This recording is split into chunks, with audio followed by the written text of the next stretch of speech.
Coming up on this episode of Nintendo Cartridge Society, we apply for angelic credit cards but are turned down when we don't have enough hearts. It's dangerous to go alone, so the Nintendo Cartridge Society goes with you.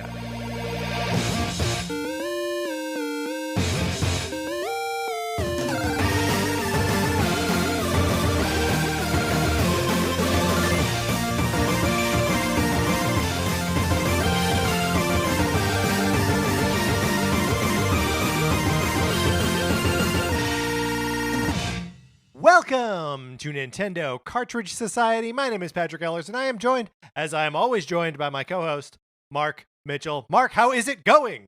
It's going pretty good. I have been slowly making my way through Caravan of Courage, which is one of the Ewok movies that got put Very on good, Disney yes. Plus last week. I feel like as a self-professed Star Wars fan, I've never seen the Ewok movies, and so I'm glad that they're available, even if it is taking me some time to like chew through the grit that is this movie a little bit. Well, I'm glad that you are doing your homework on that and like actually working through it. It doesn't sound.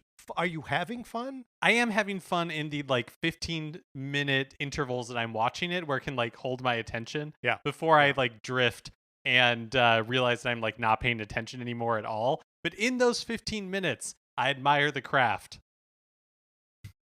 There was a long time where, like, towards the beginning of the pandemic, when I was doing a lot of just like a sort of mindless work from home, that I had the Clone Wars on in the background, and that made for it like a great because there are entire swaths of that show I do not recommend anyone watch, right? But if it's just like on in the background and I'm like, I'm not really paying attention to this one, I can look up and see like Yoda flipping around, and I'm like, all right, cool. And I wonder if that would be the proper way to enjoy the Ewok movies. I definitely think you could because like at least for Caravan of Courage, the plot is very thin. And so it's just like a series of like You self-contained. think it's going to be different for the other one? Anything is possible. They might have learned a lot in a year. But so, like the rest are just self-contained like segments where some like spoiler alert, something is being attacked by another something. And then a bunch of like teddy bears with sticks, come to the rescue. So I think you could enjoy it just purely for the like background noise. Absolutely. Speaking of things you can enjoy just for the background noise, my copy of Sonic Forces, would you like to borrow it? It's for the Nintendo Switch. You can if you want to. All you gotta do is email us at Nintendo Cartridge Society at gmail.com. And give us a mailing address where we can send you my copy, the copy of Sonic Forces that I own, and the second copy of Sonic Forces that I have purchased because I lost my first copy. You can play it for as long as you want. You mail it back, and it costs you nothing. But here's something that might happen. There might not be Sonic Forces in that Sonic Forces box. There might be a copy of Untitled Goose Game. Tragedy of tragedies, you have to play Untitled Goose Game instead. Of course, you don't have to do anything. There are no rules to this program, other than I send it to you and hopefully you send it back at some point. That's literally it. The perfect program. Mark, we are in the midst, or right on the beginning of Kid Icarus Month. Today, for this episode, we will be discussing the NES classic Kid Icarus. Next week on April 15th, is that correct? Yes. April 15th, we will be discussing Kid Icarus of Myths and Monsters for the Game Boy. And then on April 22nd, we will be discussing Kid Icarus Uprising. But Mark, we've got the original Kid Icarus to dig into right now. So let's do it. Let's start this discussion.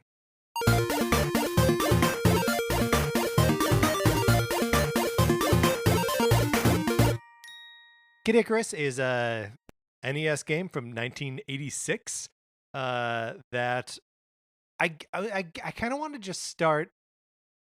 I don't know where to start, but I think where to start is like where did we first encounter this thing? Yeah, and I think we should start there, but as a preamble to that, I think Yes. why Kid Icarus Month? And I don't know that we necessarily have like a great answer for this other than we were kicking around ideas for themed months, things we could do.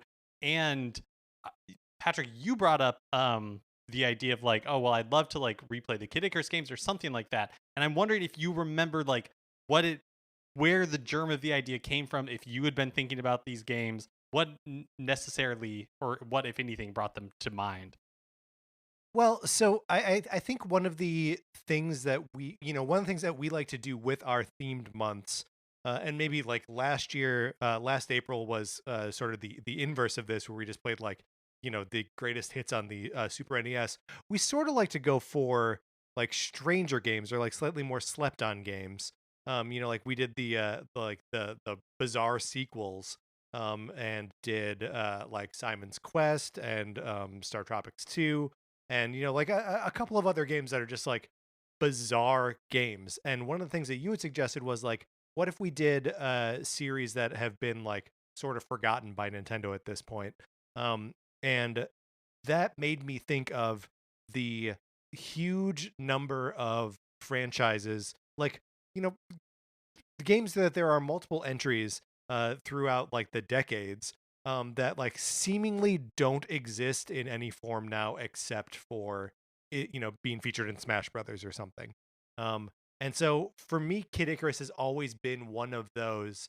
It seems like there's something to the series, but for whatever reason is not revisited on either like it just doesn't seem to bubble up to like the top of the conversation even when Kid Icarus Uprising came out, 10 years ago, whenever that was, 7 years, 8, whenever, that like it didn't make people reflect back on like the first two games in the franchise. It's just so weird that I was like, you know what, I want to revisit that. Yeah, and was when you mentioned it as a possibility, I was like all on board because I've never played any of these games before. I know them basically only by reputation, and the reputation for like the first game is that it's really challenging, that it's like really hard. Yes, and without tipping like my hand too much, I think that is true to a point. And it's maybe actually less that the game is difficult and more that my thesis statement for the game, and I don't want to get like too far ahead now, but I think my thesis statement is that this is a game with that is embarrassed by its own systems because Hmm. it does not tell the player how to play it. And there are so many things happening in this game that like you won't understand unless you go looking in like at for other sources. This is interesting. This is interesting. Um, and I think you're right. Before we get too far into it, yeah, let's talk about our first like interactions with the game or the first time that we played it or heard about it or anything. Do you want to go first? Sure. I mean, I say sure, but I also can't tell you the first time I encountered Kid Icarus because I don't. To me, this was one of those early NES games that was trying to like competing for my attention amongst Mega Man and Mario and Zelda and all these other games that are more obvious in what they are and more obvious in what they ask of you, and also just like kind of more forgiving. And when I make a jump in Mario, I know where Mario is going to land. I can sort of like affect it one way or the other. And if I die, it is likely that I'm not going to go back like super far to like try to attempt it again. Same thing with Mega Man. Same thing with Zelda. Like all of these games feel like straightforward and like kind of non-punishing, not super punishing when you die. Um, so like I'm sure that it was, like a friend had it or family friend's kid had it or something. And I mean, there were decades where the only bit of this game I played was like from the beginning to the first Reaper, and then like died there, and then got sent back to the beginning of the level and was like, oh, forget this. I'm never gonna be good at this. I'm never going to be able to figure out what this game actually is. Um, so then skip forward a very long time until the 3DS comes out and the 3D Classics version of Kid Icarus is released, and probably even on that, like maybe 2 years after that came out. Um, I was listening to, this is a rare other podcast shout out here, but I was listening to an episode of IGN's Nintendo Voice Chat podcast, and Sam Claiborne was recommending the 3D Classics Kid Icarus as one of the best games, like one of the 10 best games on the 3DS at that time. Like they were making a list. And you know, Sam Claiborne, if you listen to any of like he's on Game Scoop as well on IGN, and like he's got amazingly weird video game tastes. But he was just representing it so passionately that I was like, okay, I'm gonna check this out, and that's when the game finally clicked for me, was in the 3D Classics version. So I played it all the way through. Then loved being able to just like save the game and not have to memorize passwords or whatever. And then revisited it now for this. And even though I was recommending playing it on the 3DS, I ended up playing it all on Switch. So that's my journey with Kid Icarus. And I also couldn't tell you when I first became like cognizant of Kid Icarus, but I want to say that it really wasn't until probably maybe I was like subscribing to Electronic Gaming Monthly, and this was like in the early 2000s, and when it was being brought up as like a retro game, and it would just have like Yeah, little shout outs. Maybe it was re-released on the Game Boy Advance. But it really probably wasn't until, when did Pit first appear in Smash Brothers? Smash Brothers Brawl for the Wii, right? that's correct. Yeah, and so it really wasn't until then that I had any concept of like Pit, and that like the main character in this game is not Kid Icarus. Right. Like it's a real Metroid situation for me. And like the only thing I knew about it was, from like Sean Baby or whoever, like talking about how difficult the game is. And it was just kind of this like Yeah, retro relic that I never played as a kid. I didn't know it existed as a kid. And so it's always been something that like was out there, and a little bit like the Mother series for me, where it's like, okay, like totally. I know some stuff about the Mother series, and I know some stuff about like Earthbound Beginnings and some stuff about Mother 3, but definitely have never like played either of those games. And Well, so one of the things, just to jump in quickly, that like that places this like weirdly in time. Like you and I are old men, right? But the game came out in 1986, which means it came out before we were aware of video games, right? yeah, Like totally. it is a game that even when we were first getting excited about games as young children, it was already old. And sometimes that's not that big of a deal when there are, other entries in a series like Mario or Donkey Kong or whatever. So you can like revisit those earlier titles like through that lens. But there just was nothing like that for this for the longest time. Yeah, that's true. And like we might, I don't know if we'll get into it. Like I have some thoughts as to like what happened to Kid Icarus as this franchise. Like because they made a solid effort of it. Like you got this game on the Game Boy, this like direct follow up, and then like you were saying, like nothing until the 3DS. And so it's like, well, why exactly did that happen? And that's kind of like an interesting, this could definitely be Star Tropics. It essentially is, if it weren't for this, like it Yeah. being represented in Smash Brothers, and then it getting like this 3DS entry.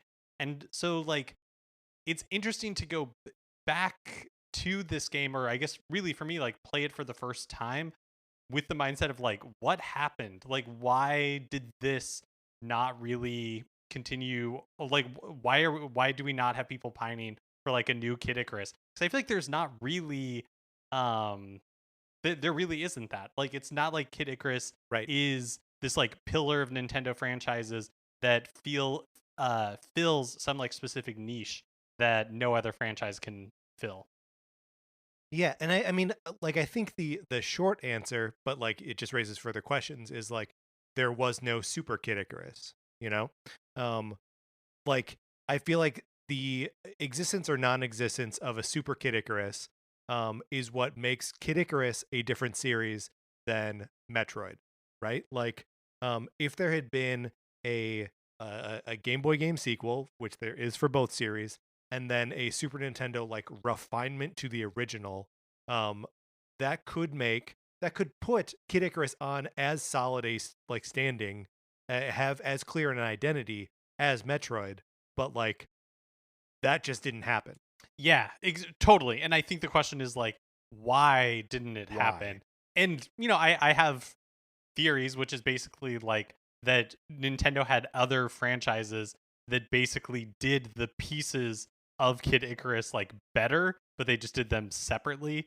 And so there wasn't really like a need for another Kid Icarus. Yeah, so should we talk about what those like pieces are and what this game like actually Yeah, is? yeah, let's do it because I actually went into this not knowing about the second part because it is essentially like a platformer, and then like the majority of it is a platformer, and then at the end of each world is like kind of like a mini like like Metroid esque dungeon crawler. Yeah, or like a almost sort of a Zelda dungeon but in 2D. Yes, yeah, yeah, And yeah. when I say Zelda, I mean The Legend of Zelda, the original NES game. Like there are no like throughout the dungeons there's no puzzle solving. Mm-hmm. It's all like exploration and like resource gathering and resource spending as well. Um so that's yeah, and the thing that makes the platforming in this game uh unique, or at least unique to my eyes, on especially on the NES, is that the majority of it is on a vertically scrolling level that you are jumping up always, and that the camera follows you and will not backtrack. So you can easily, very easily, lose the platforms you were just standing on because you have jumped like a little bit too high, and then Pit falls to his death. Um, but also, this is not always true because all of World 2 is a side scrolling platforming adventure, which makes the like shifts the focus a little bit more to like the combat side of it, where and like Pit is armed with a bow and arrow. Basically he gets a few other like power-ups that sort of like change his relationship to the rest of the world, but it's mostly just like you have a bow and arrow and like that's it. um and then yeah, so there's three worlds, and then the final world is like a how do you describe World 4? How do you describe the heavens? Yeah, turns into like a side scrolling shooter. Yeah, it becomes like a totally different game in the final level. So one of the one of the things in this game that I have like the have historically had the toughest time like wrapping my head around is the game's economy, and like what you buy when you buy it and like what the point of any of it is. Um because I think this game has a confusing, like impenetrable visual language, that like there are items that do things that don't really make sense as to why that item is doing that thing. Do you know what I mean? Yeah, I do know what you mean. The one that comes to mind for me. So one of the big mechanics about like the dungeon at the end of each world is there is no like you don't start out with a map. So, there's it's not linear. Right. There's various entrance and exits to every room, and you can like brute force your way through it just through trial and error. But like there are elements of it that like make you not want to do that. Like one of the enemies in those parts of the game are called eggplant wizards, and they are tossing eggplants.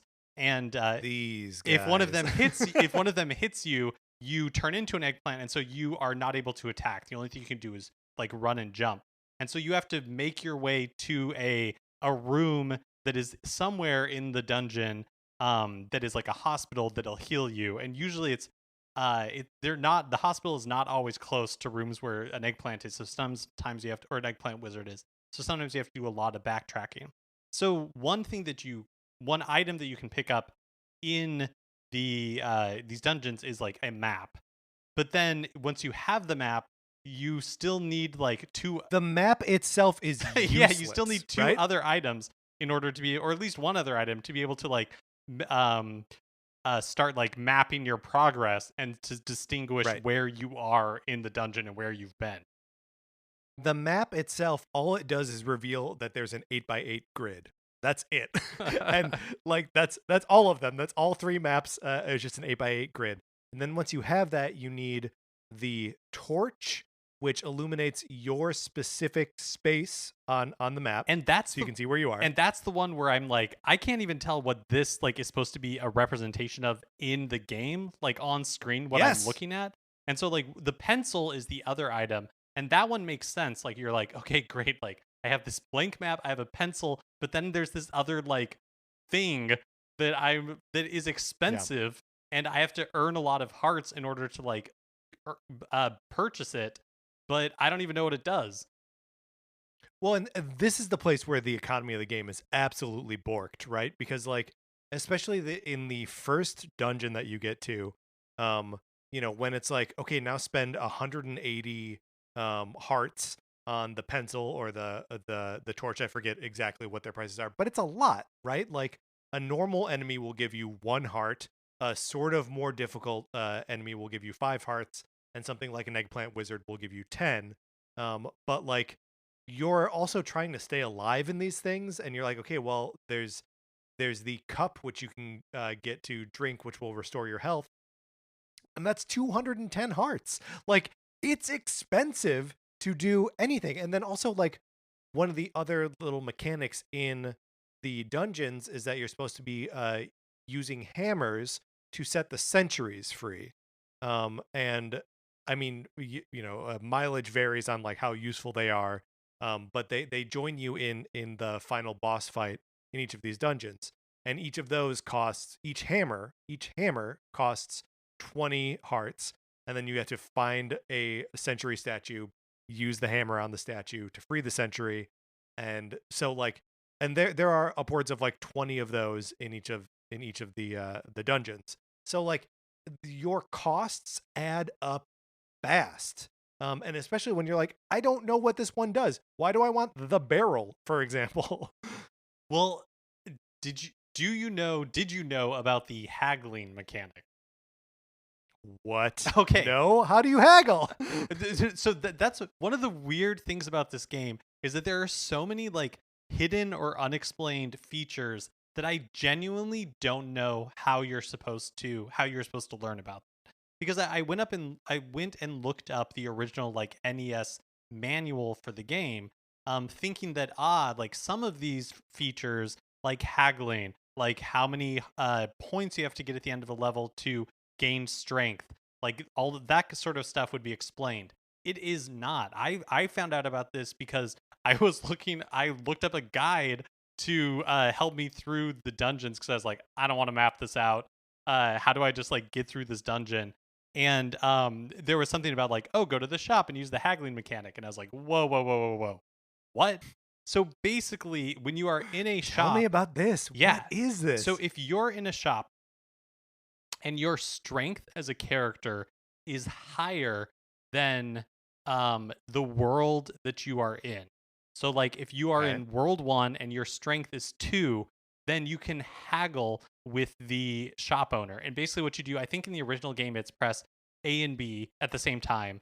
But or maybe I can't remember what it is. In because I played the 3DS version of it, and in that one it's like you press the Y button and the select button at the same time or something like that. And what it does is if your strength is higher than the world that you're in, then it reduces the prices in like the shop owner will be like, okay, you're right, and he'll like lower the price sometimes by like half.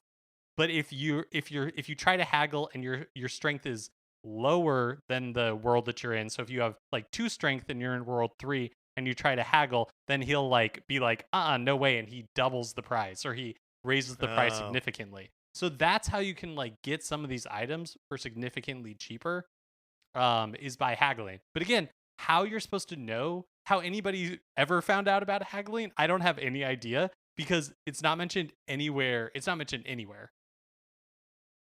Yeah, and it's yeah, and the game is full of stuff like this. Like I wanted to, I didn't point it out when we were talking about it, but like we are talking about the eggplant wizards, and they throw eggplants, and if they hit you with one, you turn into an eggplant. And like, what is that? Like none of the like most other video games, and maybe Nintendo is actually the company that bucks this trend more than anyone. But like, you get hit with a fireball, you catch on fire, and you're like, okay, I understand like the logical progression of these things. There is like an economy of visual language that's telling me what I need to know. And Kid Icarus seems to not care about that sort of thing. Kid Icarus is the kind of game where you are fighting a flying like Groucho Marx glasses, nose, and mustache that's flying around a level because that's a weirder enemy. Like it could be like a bat, right? It could be something that flies around and like you should be scared of. But the game is just like, no, whatever. We speak our own language. Yeah, and like I think like some of it is like haggling, for instance, right? It's like, oh, that's like Yeah. an interesting mechanic, and I could see how it's like a fun Easter egg if somebody discovered that. It's very Rusty's Real Deal Baseball, and I am all about that. Mhm.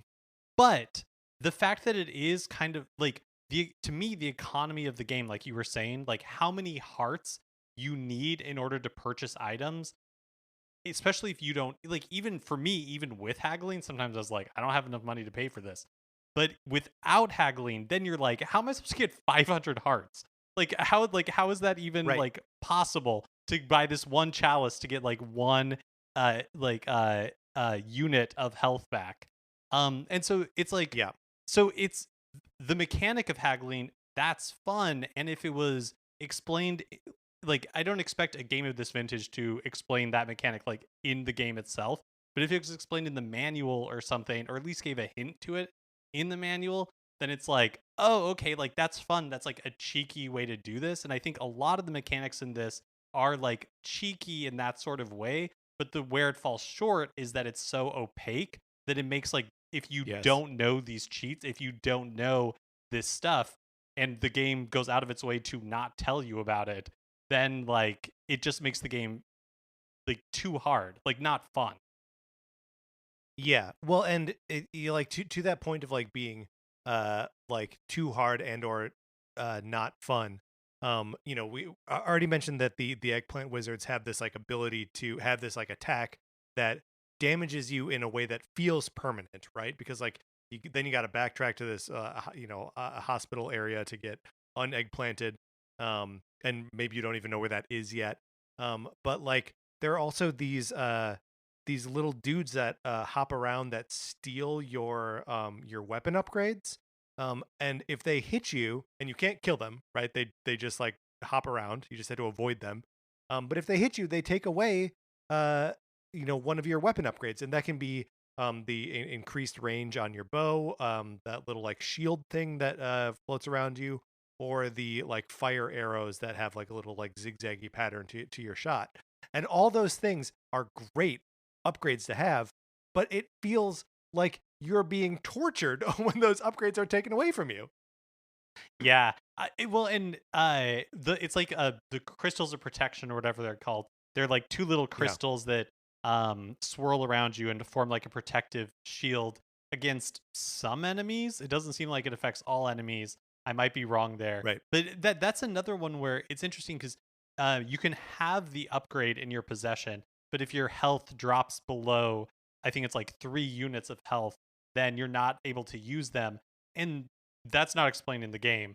Like the manual right. says like you have to have a certain amount of health in order to use them, but it's not like clear on what exactly that is. So it's another one where you're like, where when I initially like purchased these things, and then it's like, why is this not working? Like what am I doing wrong? Like what am I Right. not And you understanding? never know. Yeah. Yeah.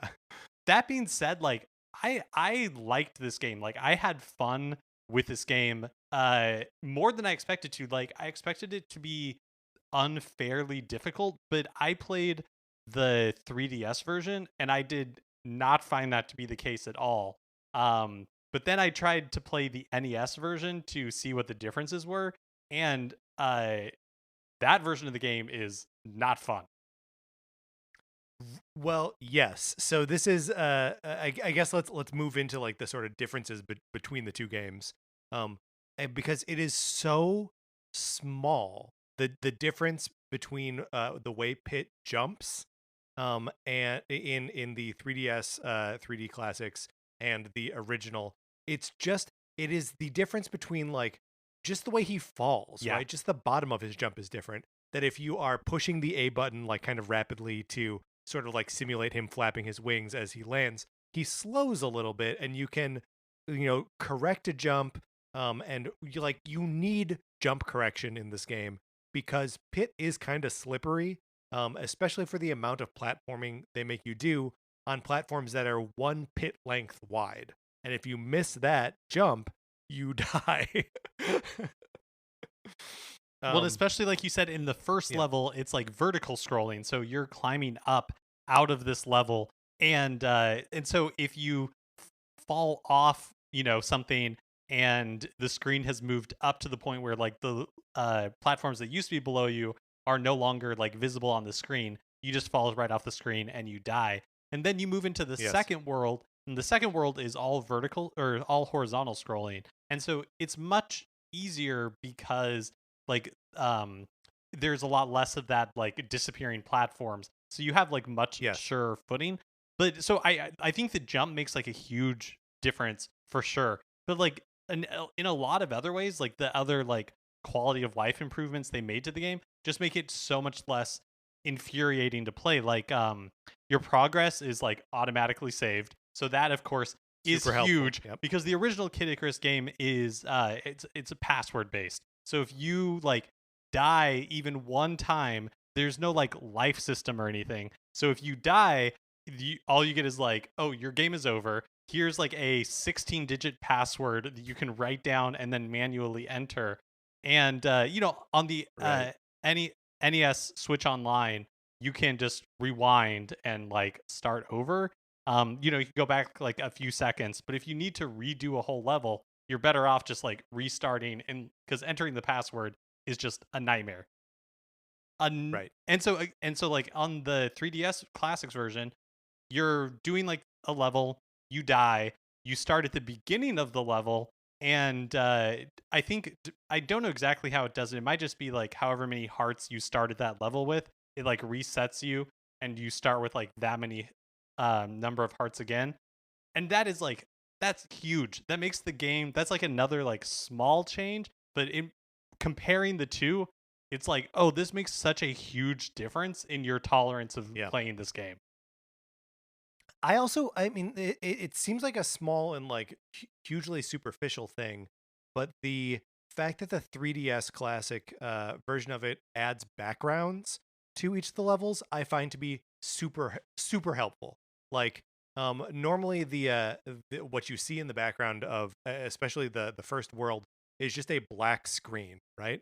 It's just Pit against like a black background, and the only places where there are color are like the platforms that you can step on.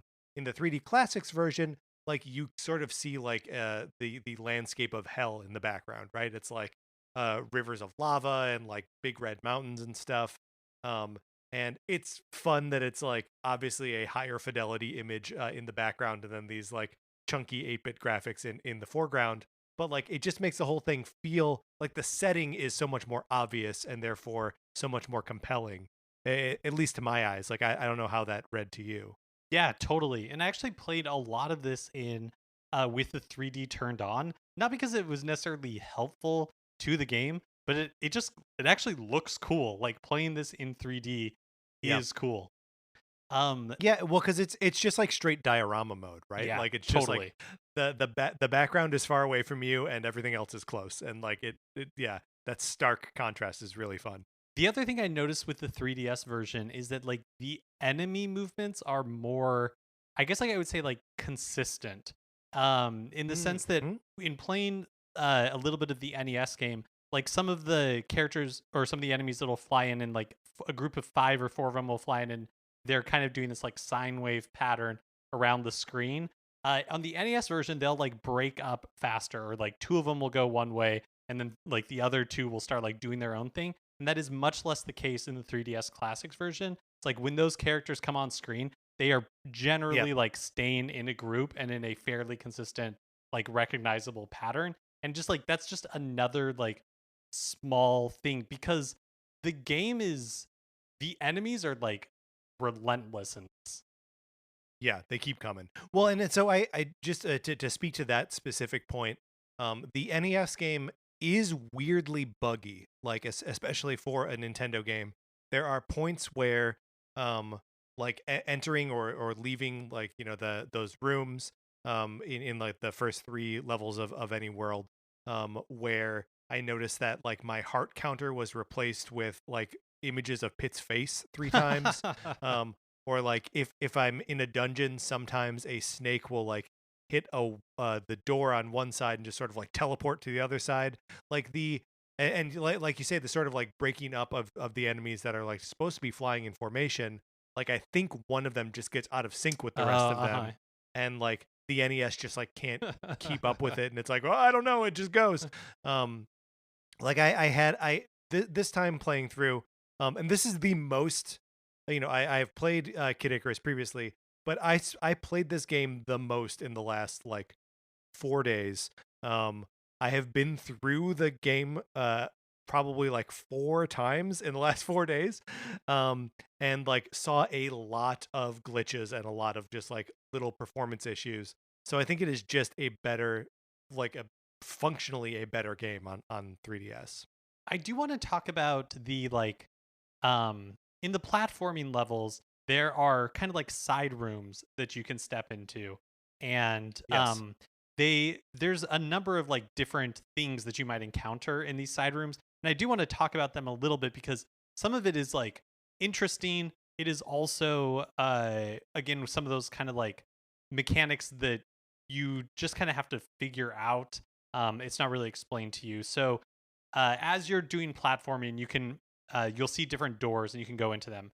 One of them is just like enemies begin flying around, and it's an opportunity for you to like harvest some hearts. Yep. And then another one will be like a shop, and usually it has like like the health items or weapon power ups, that sort of thing. Huge bummer anytime you go into a shop and it has the wrong set of things where you're like, no, Or I just wanted some health or Or something. if you like you're like, "Oh darn, I needed like 10 more hearts or something like that." And as soon as you Yeah. leave one of these doors, Door the door closes closes, forever. so you're done. That was your one opportunity to try.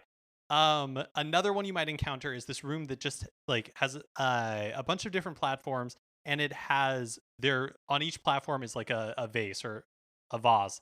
And you can I don't know which one's the correct I think they're both you right. think they're both I think right? I think they're both right. I Okay, all think right. they're I'm both gonna go right. with vase, and you can destroy the vases, and they have different items inside. So they have hearts, they have the hammers or whatever you need to like The get mallets, to get yeah. the centurions out. And then they have actually that might be it. What is the other thing that might be in them? I've Oh, I've the credit I've card. seen it where, right, there's the credit card, and then there's also like the little ghost things that the Grim Reaper can summon. Exactly. And so basically, what happens is if you um if as you're breaking the vases, if you break one and it has the Grim Reaper in it, then like that's it. You're not able to collect any of the stuff that you've broken. But if you like break one and then immediately pick the thing up, it is also over. So basically, what you have to do is you have to break all of the vases except for one that has the Grim Reaper in it, and then like collect the stuff that you can get from all of that kind of stuff. We should talk about the credit card because I never used it, but it's such like a weird mechanic in this game. Mark, I have also never used the credit card. I know the credit card is in this game. I don't know that I've ever collected it. Yeah, so the credit card is again one of these items that you can find in the room with all the vases.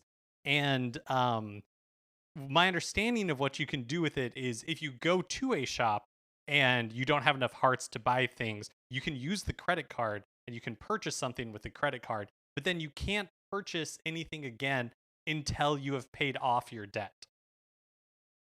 Right. The entry in the instruction book says this allows Pitt to buy on credit when dealing with the black marketer. Remember that once Pitt buys on credit, he cannot buy on credit again until he has paid back what he owes. Which I can't imagine that much information being conveyed to me on the screen while playing Kid Icarus. Can you? No. Um yeah, but it's another one of those like quirky like things where it's like, oh, like this is actually like that's a funny idea. Like that's an interesting mechanic, Yes. but it's yeah, not really explained anywhere, although I guess this one maybe in the manual itself. And then there are other like I guess another example of this is like as far as I know, I'm not sure this is explained anywhere. Sometimes you will encounter rooms where it's just like what looks like somebody like a shop owner, but it's I think it's supposed to be like a god or something like that. And That's uh old. That's old man Zeus you're referring to old there. man Zeus, if you meet certain requirements, old man Zeus will offer you like a power up. But if you don't meet those requirements, like nothing happens in the room. And so Right. um Well, and he doesn't just offer you the power up. First, you have to survive a training, right? oh, sorry. So there are those rooms as well where you have to Okay. survive the training, and which are basically like these little floating tiles that fly around the room, and then you have to defeat a certain amount of them. And if you do, then Old Man Zeus gives you a power up. But there are also other rooms where it literally is just like if you haven't met those conditions, then you just go in and it just seems like an empty room. But if you have met the Yeah. conditions, then Old Man Zeus is there and is like, here, take this. But the conditions are like, again, not explained anywhere that I not in like the manual or anything. The only way I learned about it was by looking it up. And it's a combination of like how many enemies you've killed. So it's like if you have you want to have a lot of hearts, but you don't want to have the maximum number of hearts. So it has to be like less than 999, but more than like 200. Your level has to be like certain like there's a bunch of like trigger conditions, and if you hit that, then you get this like power up. But if you don't, then it's just like an empty room that you're like, oh, that was weird. Yeah, and all of these things, like that, like your all the power ups that you're purchasing as you're going through the first three levels in every world, every power up that you earn from doing a training with Zeus or from being gifted through all of these things, are stripped away for the dungeons at the end of every world. Yeah. Yeah. And the one that I guess like does persist is it's like a bottle of health, and Yes. um you can hold one at a time, and if you would die, then like if you lose all of your health, then this will give you 1 unit of health to let you keep going. And then the barrel allows you to carry 5 of those like bottles of health at a time. Eight of them 8 of according them. to the manual, but Yeah. yeah. But I mean it's an absurd amount of hearts that you need to, because the the barrel itself is like 500 hearts, and then each bottle is like another 200 something. So like we're talking an astronomical amount of hearts, and you can only have 1,000 at a time. Yeah. Well, that's what I thought was interesting when I was playing through it, is because um I feel like there's two ways you can play this game, and the ending of the game, like the kind of like you get different endings, final like cutscenes for lack of a better term, better last final screen. You get different Right. final screens depending on like how many points you earned throughout the game. And so there's really like two ways that you can play this. And initially I was going for like, okay, I got to get like high scores because I want to get at the end of each level your points you've earned in that level get added to your total. And when you hit certain like benchmarks in total points, you get more strength. You get like an extra like they're represented in the screen as like an arrow of strength, and so your Right. attacks become more powerful. And so that is helpful. But in order to do Mhm. that, you have to kill a lot of enemies, and killing a lot of enemies is dangerous because it's really easy to die. And so like enemies take a lot of health. When you're trying to fight these enemies, it's really easy to fall off. So the other way to play it, and the what I kind of ended up doing, is just busting through the levels as fast as possible, and just like avoiding enemies, making the jumps, using the doors, because in the game if you go into one of the side rooms, when you come out the enemies reset, so enemies that were there Oh yeah. are gone. And so Super so helpful. using Yes. that as like a way to just like get through the levels really quickly. And so that's what I did. Like it bit me in the butt a little bit at the end, because when you're fighting Medusa, it just takes a long time, or bosses in general, it takes a long time if your strength is low. But like it was so much easier than trying to get enough hearts for the power ups because that takes forever. Yeah, no, absolutely. Like the ugh. I think there are some places where like the farming for hearts does make sense, but like in the actual levels themselves, in the first three levels in each world, it does not make sense, especially in world 1 when you're so weak that like you've got to shoot the Grim Reaper guy like 10 times before he dies, and like if he sees you he's going to send like little ghosties after you, which are hard for you to take down because they're like flying around in a weird pattern. um yeah, this is one of those games that feels like it kicks you when you're down and like eases off when you're already powerful, which is so backwards, that like it rewards you for already being powerful with more power. So like one of the thing that happened to me where I played my way through this game sort of like normally, and was having a fun time going kind of slow, but then you finish the game and it's like starts right back over, except now you have the strength level and the power ups and stuff, and you can just play the whole game again.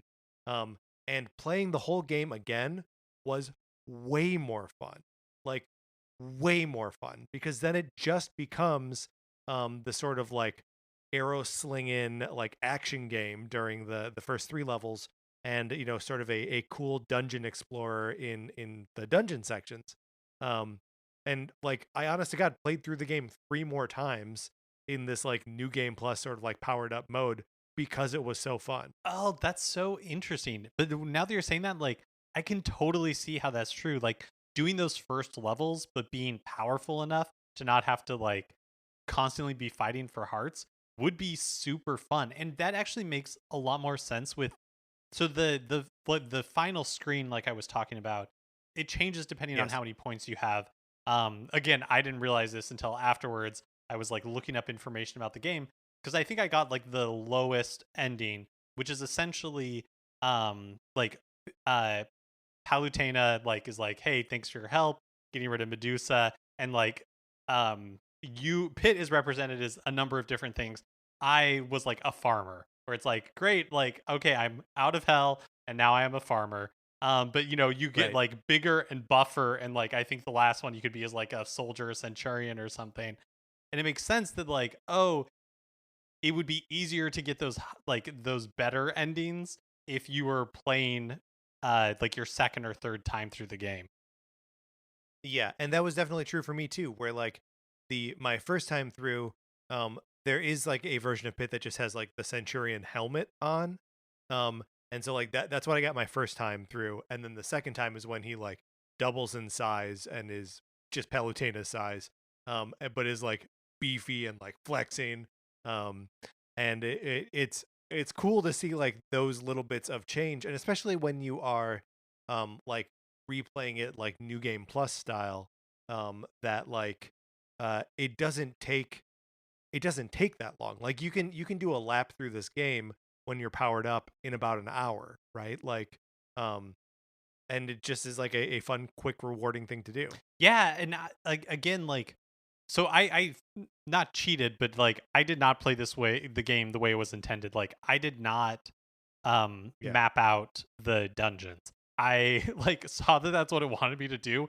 I was like, oh no, I'm not doing that. So the first dungeon you can brute force pretty easily. It's not like Yeah. it's not too big. It's you can't really get lost. And so, it's pretty easy to just like make your way through it, figure out where you're supposed to go, end up at the boss. And the bosses in this game, I did not find challenging, or I didn't find them too challenging. I found them like an appropriate amount of difficulty. I find the bosses in this game to be kind of a bummer. Especially like to my mind, what's so interesting about the dungeons is that you've got this like laid out, all these centurion statues are like all over the place, and like you can sort of like mentally make note of like where you saw them so that you can come back with hammers, or if you already have hammers you can set them free, and it becomes a really cool like you're like, okay, I've got 15 centurions. Like, this is great. I'm gonna storm in there. It's gonna be awesome. And the centurions join you three at a time, and they can each take one hit, and then they disappear. Yeah, Um, they didn't seem to do and any they're damage. useless. Yeah, Yeah, I mean they shoot when you shoot, right? So um, that's the only way to make them deal damage is to be dealing damage yourself. And so they can be helpful um, on Pandora, the third boss, um, and on the first one, whose name is, it's obviously Cerebus, but they call him Twin Bellows. Um, and but the sort of like serpent thing that like jumps in and out of the lava, yeah, whose name is Huge Raw, will just knock your centurions like right out of the sky in like the second they come down. So it sort of invalidates what I see as like the coolest mechanic of the dungeons, where it's like, free all these things, they'll help you in the boss fight, and then they just don't. They totally. just beef Do it. you know what I think would, because like I ended up not even really bothering with the Centurions towards the end because it was like, yeah, like I Smart. don't, you're not useful. What I think would have been cool is if instead of having them at the end of each like dungeon help you, is if they helped you in like the side scrolling level at the end, like you had this Oh, entire like yes. army that was following you.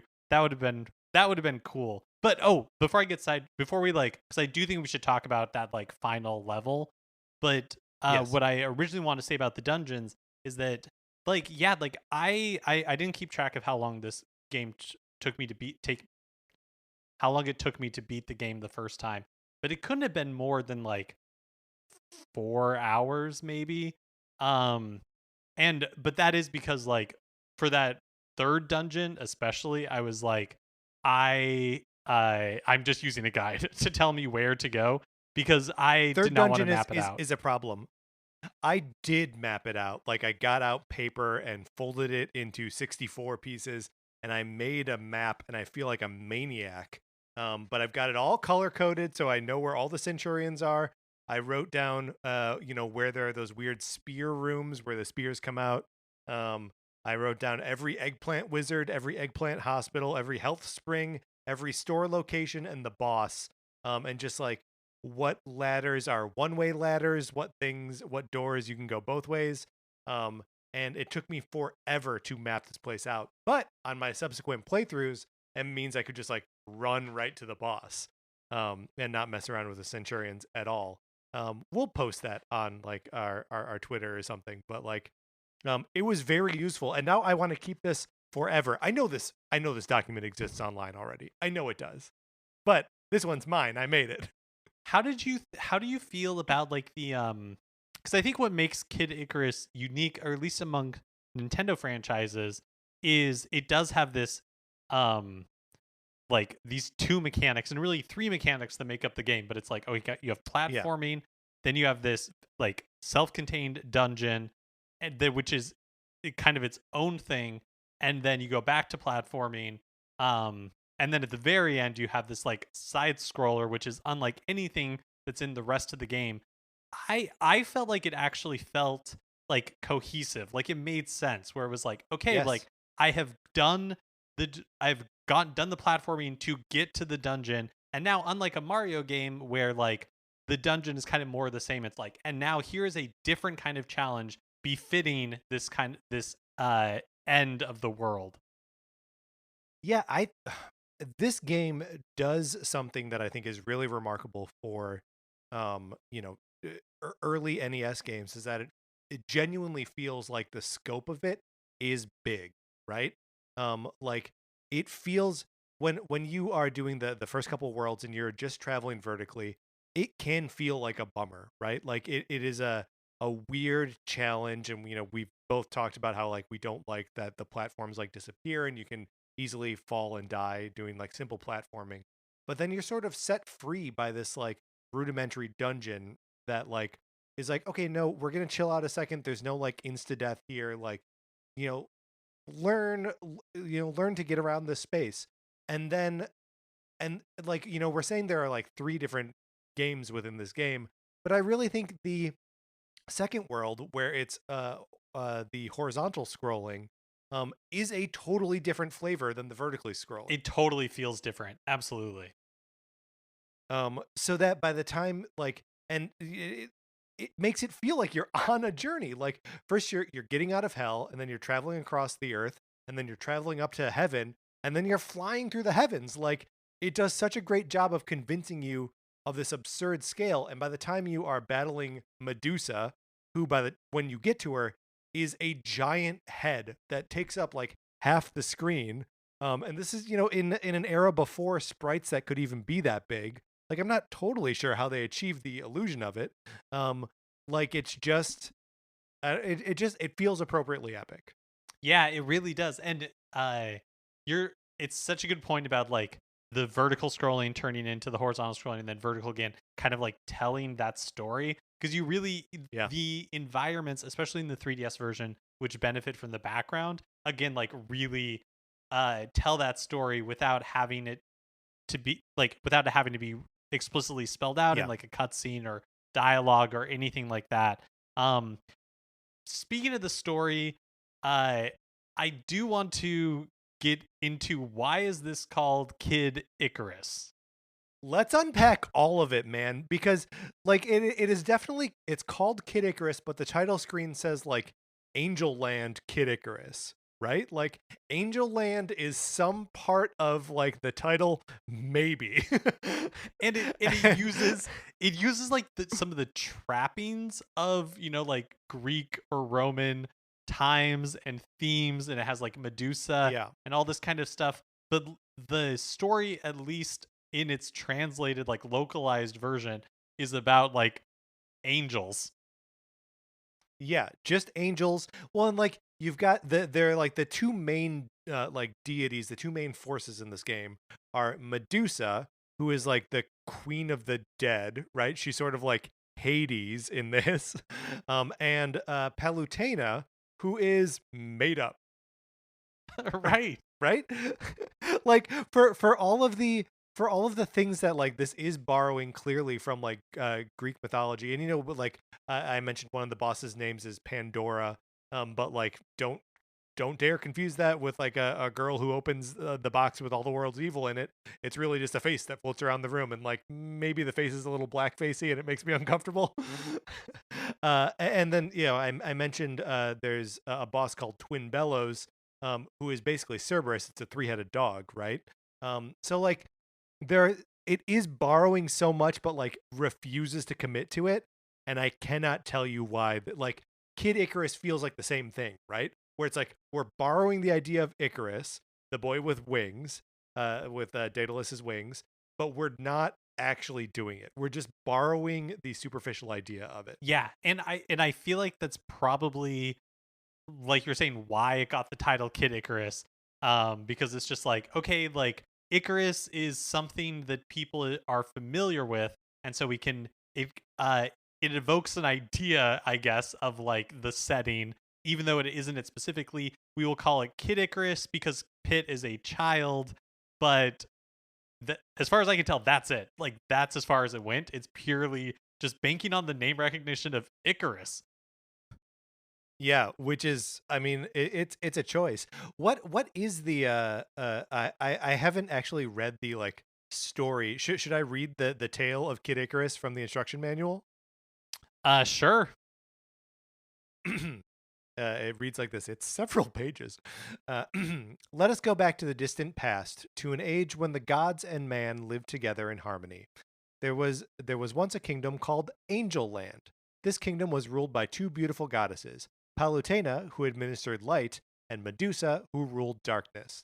Palutena lived in the palace in the sky and administered light so that man could live in happiness. And bathed in the light, man grew food and lived in peace.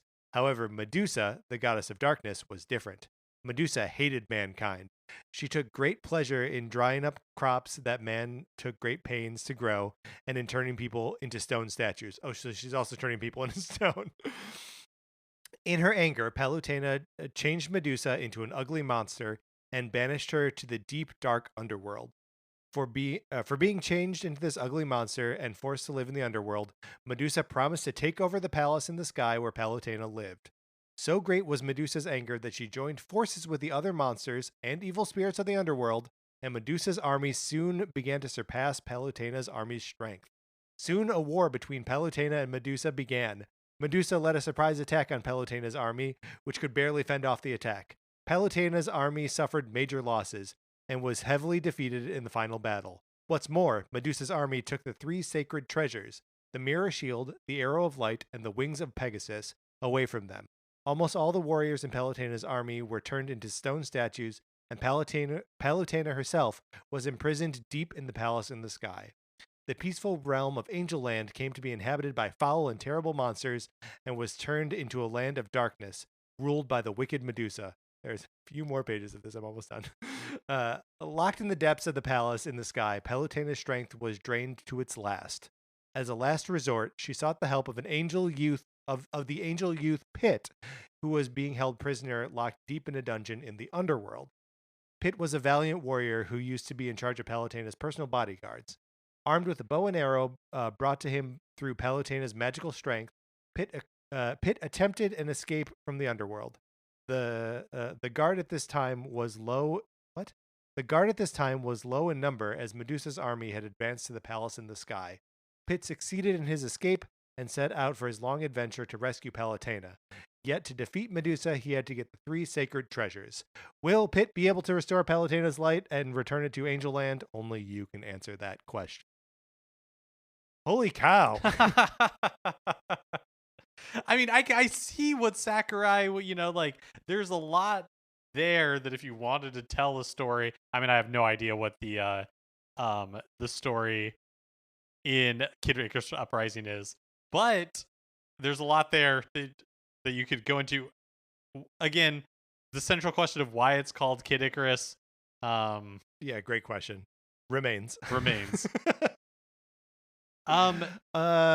Yeah, go ahead. Well, I was just gonna say, I don't know that I have a ton to say about it, but the final level in the game is like a side scroller, and it's an interesting change of pace, and like you're saying, like as far as like the story goes, or telling like the experience of the game, where it's like, and now you're attacking in the heavens, and so it becomes this flying game because there aren't very many platforms. Like, that is cool.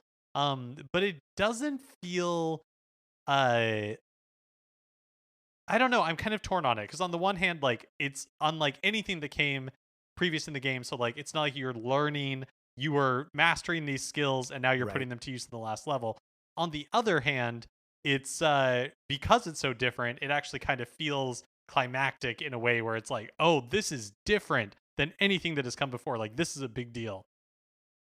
Yeah, I mean, I think the thing that's a bummer about it to me is, and it starts with like a black screen and text on it that says like Pit equips the 3 treasures and like goes after Medusa, and the 3 treasures are the mirror shield, the light arrows, and the wings of Pegasus.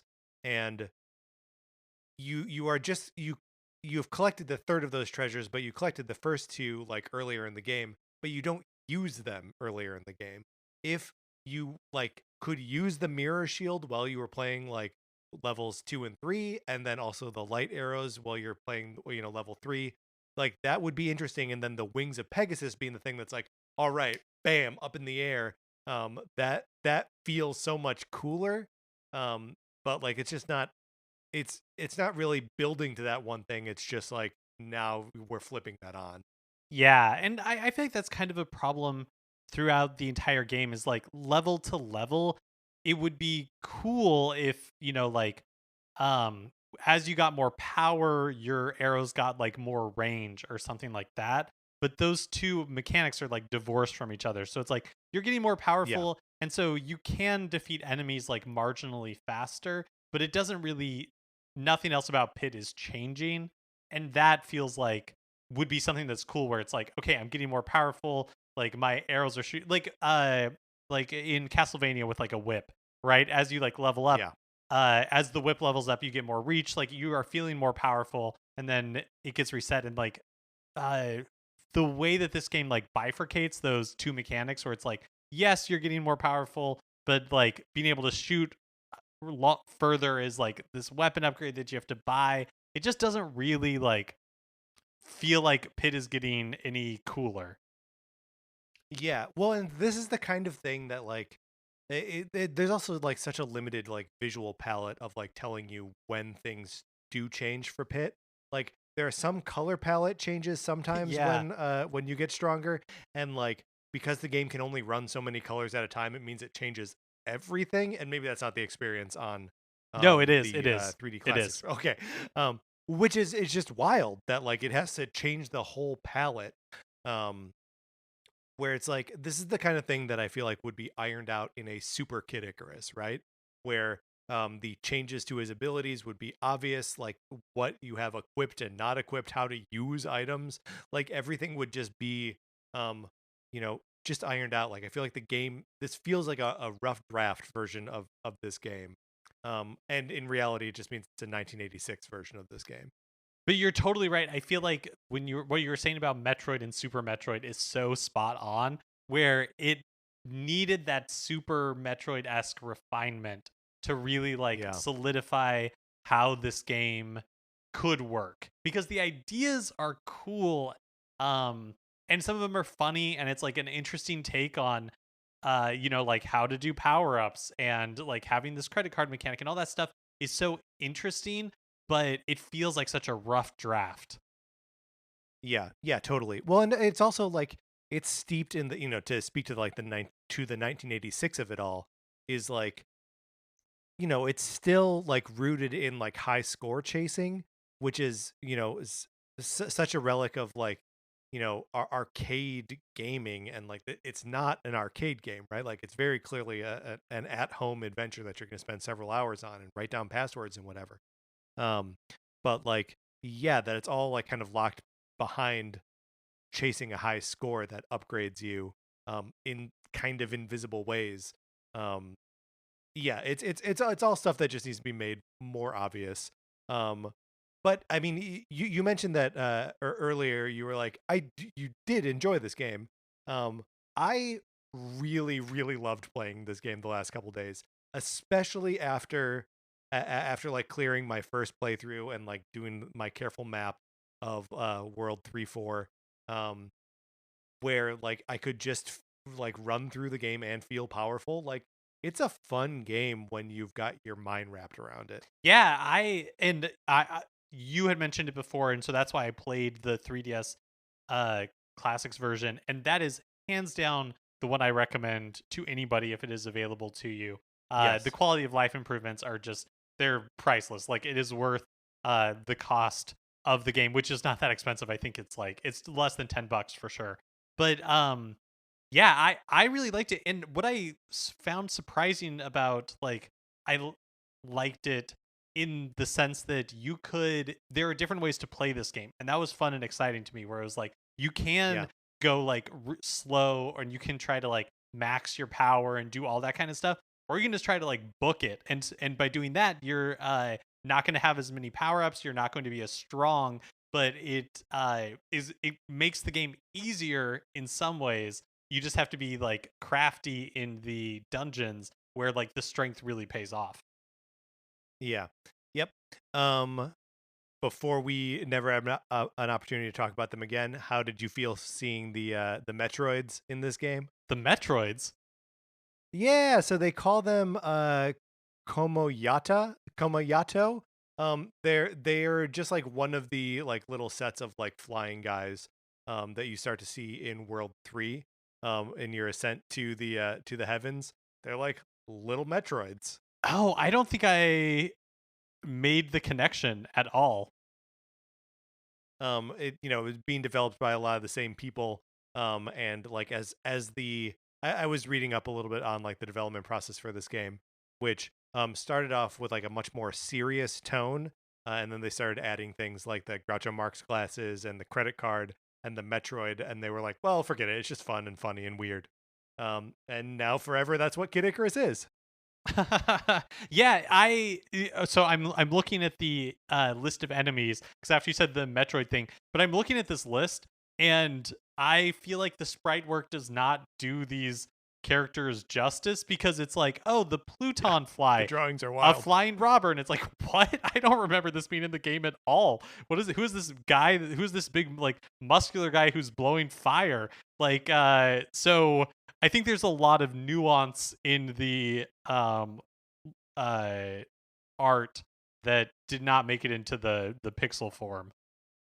Yeah, no, I agree with that one 100%. This is a game that certainly like I almost wish everyone had to play it with a Nintendo Power that broke down everything and said, okay, when you go into this room, here are the things you're going to encounter. Here's what they mean them to look like. Here's what it's called. Here's what it does.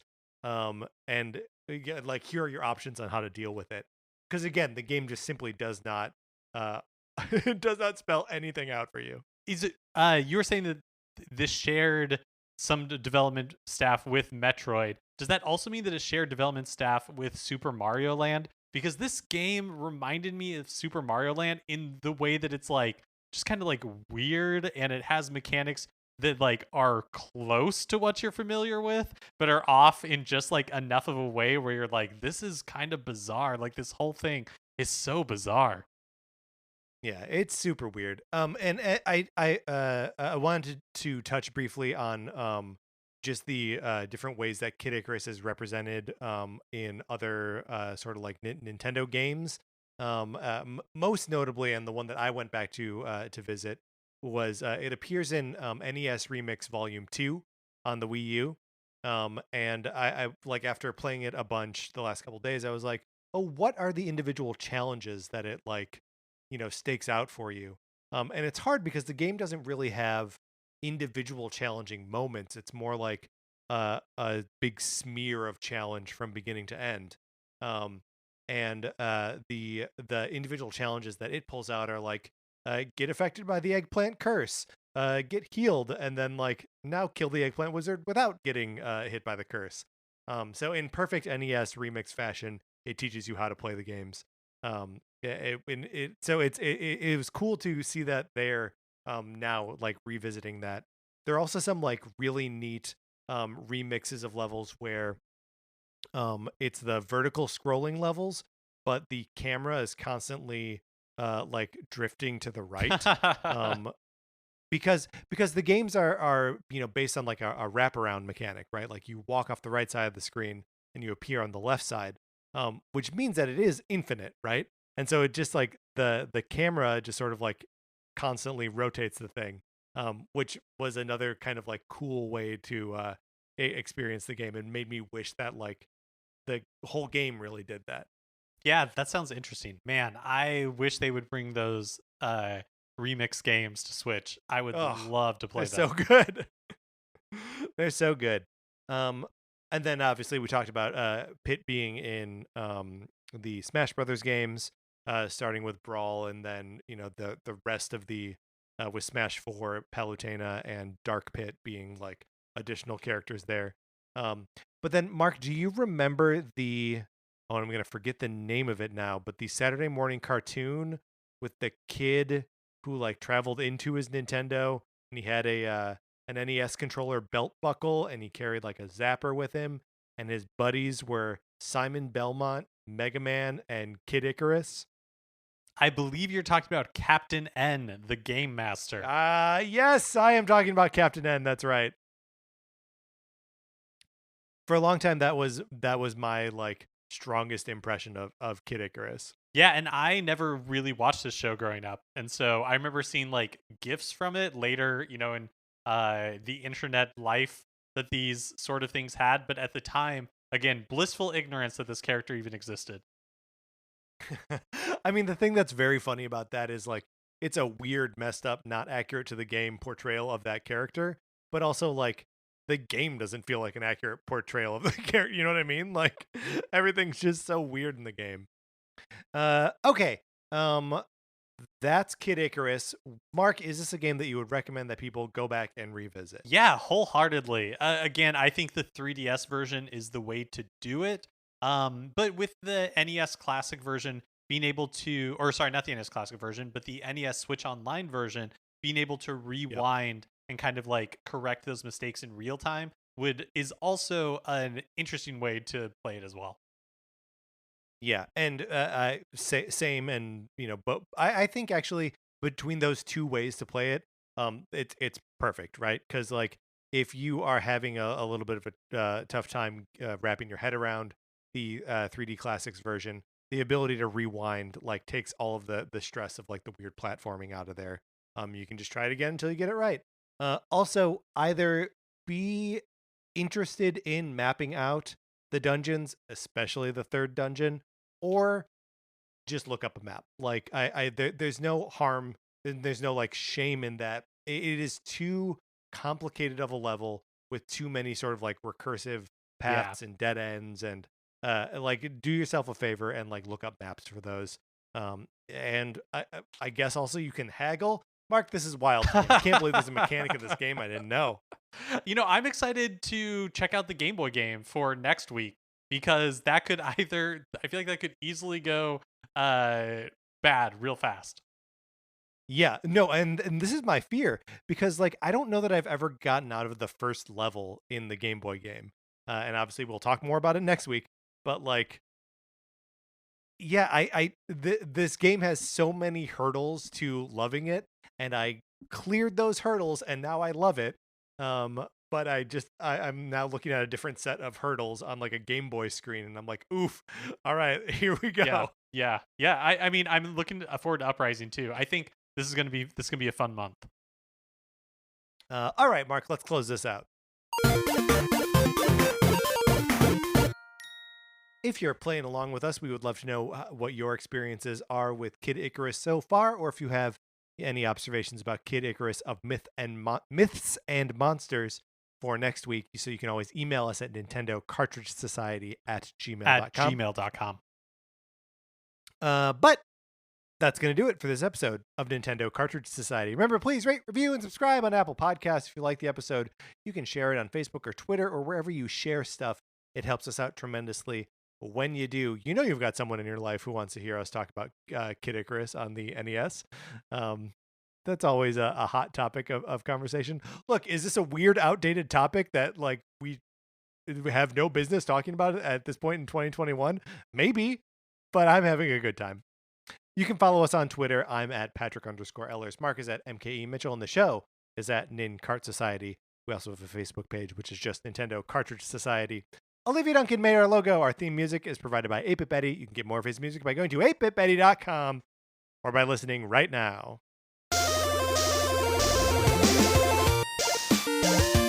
For my co-host, Mark Mitchell, this is Patrick Eller saying thank you for listening.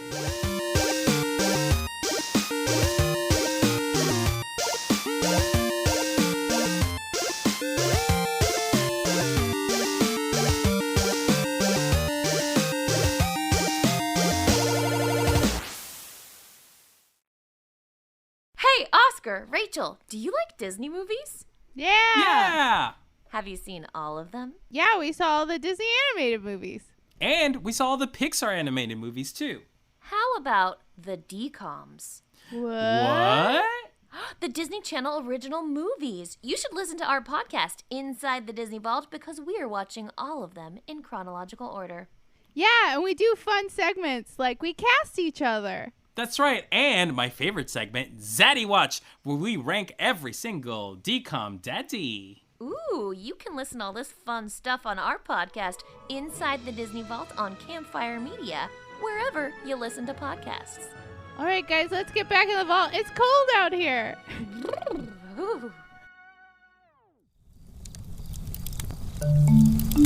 Campfire.